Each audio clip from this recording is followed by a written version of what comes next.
Good afternoon, I'm Shane Masters with the Midday News. A special welcome if you're watching on onespotmedia.com.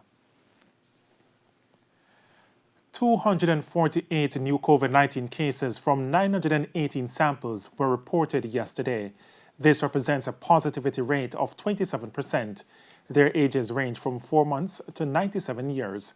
Kingston and St. Andrew recorded 91 cases, followed by St. Catherine with 46, while 33 were confirmed in Clarendon.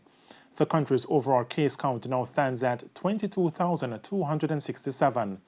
The Health Ministry says 275 people have been hospitalized with the respiratory illness. Of that number, 21 are critically ill and 34 are moderately ill.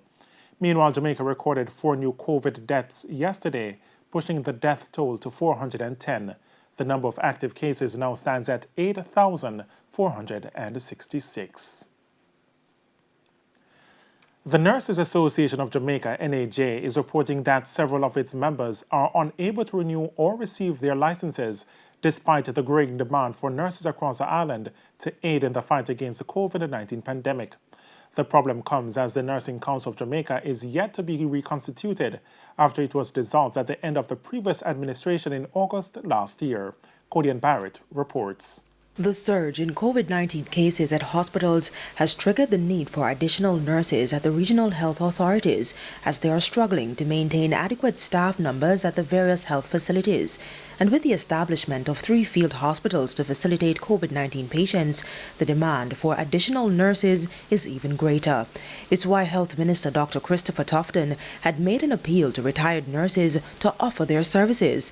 However, those nurses are unable to respond to Dr. Tufton's plight, as the Nursing Council of Jamaica, which is responsible for issuing nursing licenses, was dissolved last year and is yet to be reconstituted. Newly qualified nurses are also being affected, as they too have not been able to receive a license. President of the Nurses Association of Jamaica, NAJ, Patsy Edwards Henry, says the council was dismantled prior to the last general election.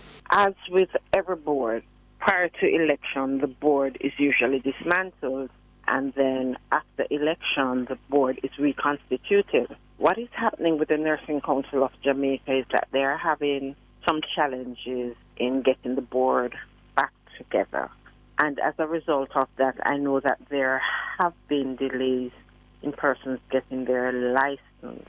The increase in hospitalization of COVID-19 patients in most hospitals has forced the facilities to retrofit several areas to house suspected and confirmed COVID-19 cases. This has put intense pressure on the already limited number of nurses in each facility. As of February 24, 275 persons have been hospitalized with the respiratory illness. 55 of them are classified as either moderately or critically ill.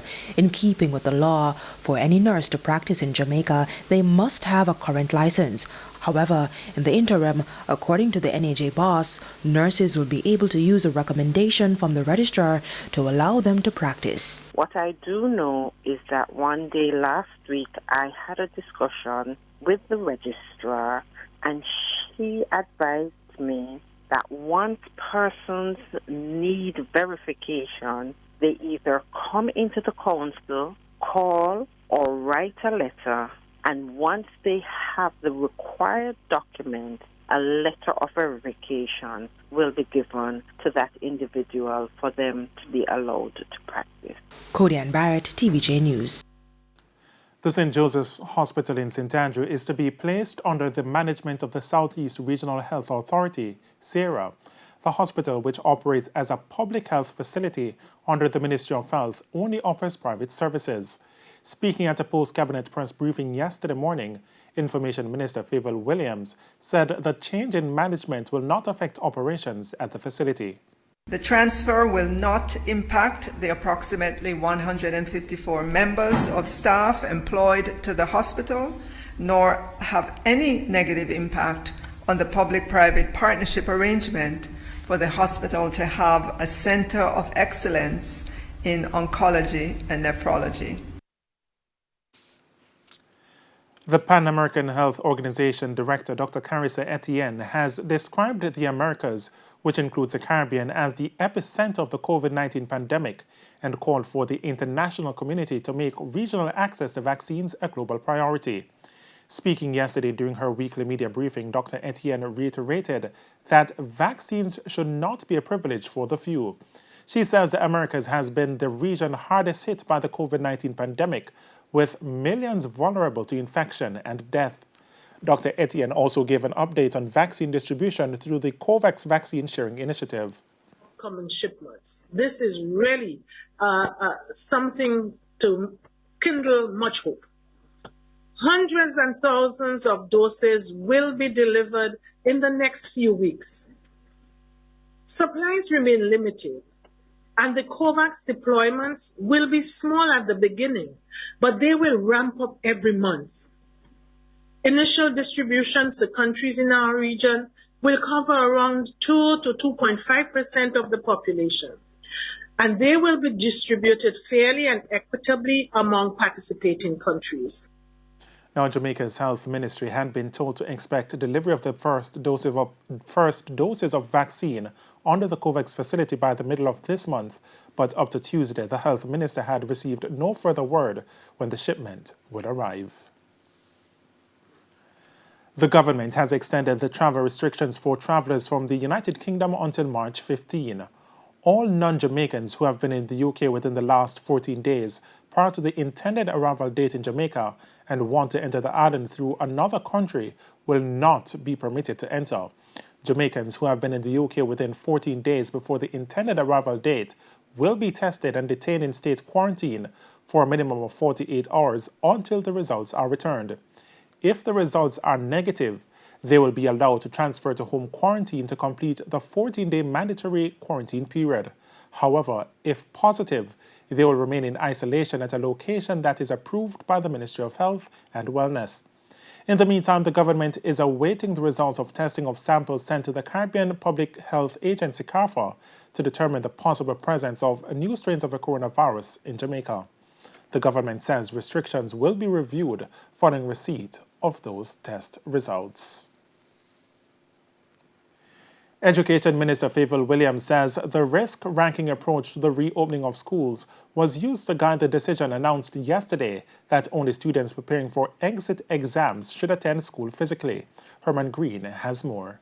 The Education Ministry has been criticized by the presidents of the Jamaica Teachers Association and the Jamaica Association of Principals of Secondary Schools about the basis on which decisions are being made in relation to schools. Jasper Gabriel and Laverne Wright say they have been left confused as the standard for the opening and closing of schools are not clear.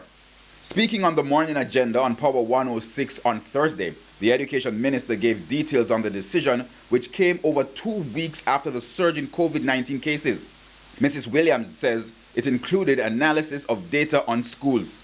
We've been keeping a list of schools, and at the point where we noticed that a number of schools had made it onto our caution list, and when we looked at the spread of the schools across Jamaica, other than 2 parishes, there were schools in every other parish.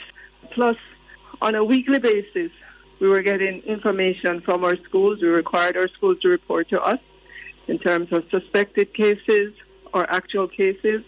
So that's information that we've been watching. In the meantime, Mrs. Williams defended the decision to not have schools end physical classes and explained how the risk-ranking approach was used. Jamaica itself continues to operate. There are businesses that are still open. We're able to go to our supermarkets. We still go to church. There are other entities that are open. If you were to take the same line of reasoning, then you would conclude, right, that Jamaica should be shut down. But that's not the case. You have to look at the information that you have. Mrs. Williams added that random testing of students, as has been proposed by the JTA, is not being considered at this time. Herman Green, TVJ News. And it's time for a break. More stories when we return.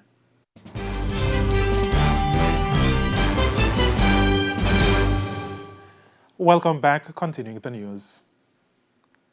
Councillor for the Hayes Division in Clarendon, C.N. Barneswell, is bemoaning the gruesome double murder just in Portland Cottage on Tuesday evening. It's really sad, and I'm really hurt of this wanton killing. I'm really hurt about this bloodletting taking place with the community. We have gone through very similar situations, and I was hoping that we would have seen the back of it. But to really witness, for those who have witnessed or heard of the killing of O'Neill and Kurt, really brought shock to us, and we mourn with the family members. 30-year-old taxi operator Kurt Taylor and the 28-year-old Jamaica employee O'Dane Brown, both of Hayes Clarendon, were shot to death in a white Toyota Probox motorcar in the vicinity of the Portland Cottage and the Rocky Point crossing. Mr. Barneswell is calling for the residents to assist the police with their investigations. I just want to say to persons who would have known or see anything, because at that time of the afternoon or evening, the person would have seen, because alert was right at a busy intersection where it happened. So I was appealing to persons who would have seen or know anything to report it to the police, so we can bring the person or the persons to justice. And the St. Catherine North Police are probing a double murder in the division. 26-year-old Kishana Melado and a man known as Bigger were killed in the gun attack on Naysbury Grove in Kidsontown on a Tuesday. About 9 p.m., the victims and other family members had gathered at a house when gunmen fired bullets through a window, hitting the two. Other persons jumped through windows to escape the attack. 10 spent shells were found on the scene. And a 3-year-old child has been hospitalized in serious condition after being shot by gunmen on Little Q Road, St. Andrew, on Tuesday afternoon. Her 24-year-old cousin was also shot and seriously injured in the attack. It's understood that about 4 o'clock, the man was holding the infant in his hand when gunmen opened fire through a zinc fence, hitting the two. The child and injured man were rushed to hospital. Now, residents who were forced to relocate from Innswood Estate in St. Catherine after their houses were demolished are still up in arms about their new homes. Food for the Poor donated new houses on White Road in McCook's Pen, but residents say they need improvement. Other than the street light, they haven't done anything more. The septic, the toilet system is still a mess. The drainage system is still a mess. The other day, the rainfall, you couldn't come out your house. It's the same thing, messy, everything. Now, opposition leader Mark Golding, who visited the area on Wednesday, also added his voice in condemning the way in which the residents were handled by the Sugar Corporation of Jamaica, SCJ Holdings. This is not the first time we're doing this in Jamaica, where we have to relocate people. And it needs to be a planned process, and a process based on respect for the people and their rights. And that has not happened in this case. It is after you bulldoze the people, now you're coming and giving them $50,000 to relocate to the new place, and the new place is not ready to receive them. Their houses were ordered destroyed on February 13 by the SCJ Holdings. Mr. Golding says he and other representatives will continue to advocate for the residents. In news overseas, in just days, the U.S. could have its first single-dose coronavirus vaccine after the Johnson & Johnson version cleared a major hurdle. The U.S. Food and Drug Administration saying Wednesday that the Johnson & Johnson vaccine is safe and effective. More from the CNN. A third vaccine on the horizon in the U.S. We will waste no time getting this life-saving vaccine into the arms of Americans. The Food and Drug Administration announcing today the Johnson & Johnson vaccine meets requirements for emergency use authorization, which could come as early as Friday. The White House COVID task force on Wednesday saying they've already started preparing for distribution. If authorized, we are ready to roll out this vaccine without delay. If an EUA is issued, we anticipate allocating 3 to 4 million doses of Johnson & Johnson vaccine next week. But that's less than what the White House was originally expecting. We were surprised to learn that Johnson & Johnson was behind on their manufacturing. As you noted, it was kind of reported earlier to be about 10 million, and now it's more like 3 to 4 million doses that they would be ready to ship next week. Experts say they expect the potential third vaccine to expand access and get more people vaccinated faster because it's a single dose. My suspicion is that it's going to start with those people who are lower risk for severe disease to begin with. So people without comorbidities, people who are younger, the general population. Vaccine maker Johnson & Johnson told Congress Tuesday they're ready for the rollout. We will have 20 million doses of the vaccine to be made available by the end of March. Adding to the 220 million doses that Pfizer and Moderna have pledged to make ready for shipment in the same time frame, after some initial delays in manufacturing. News now in sports. 2015 World Championship shot put bronze medalist Odain Richards says the government has taken a step in the right direction with the lifting of restrictions on some sporting events, including for track and field. The government had announced on February 5 the resumption of some sporting events on a case-by-case basis.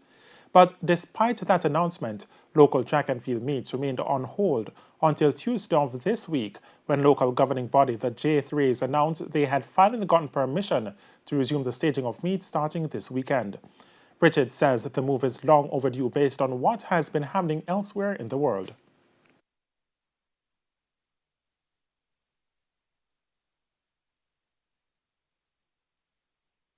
Well, I think we're catching up with what some of the first world countries are doing. I'm pleased to see the direction that we're going. I know at the utmost front of the government's mind is the safety of the Jamaican public and by extension the athletes. And I am hoping that they have made the right decision in introducing these events. Richards, who will be aiming to make his second Olympic team this summer, says he's anticipating a raft of COVID-19 restrictions at the Tokyo Games. Earlier this month, Olympic organizers unveiled the first set of COVID-19 rules for the Games, including no singing, no dancing, and masks at all times, as they seek to ensure the event goes ahead in a safe way. But Richards, the 2015 Pan Am Games champion, says that's all par for the course now. And meet the challenge. It will be different, of course, but these are the times that we're living in. 32-year-old Richards owns a personal best and national record of 21.96 meters for the shot put event. And that's the Midday News. I'm Shane Masters. Join us at 7 for Primetime News on behalf of the news, sports, and production teams. Good afternoon.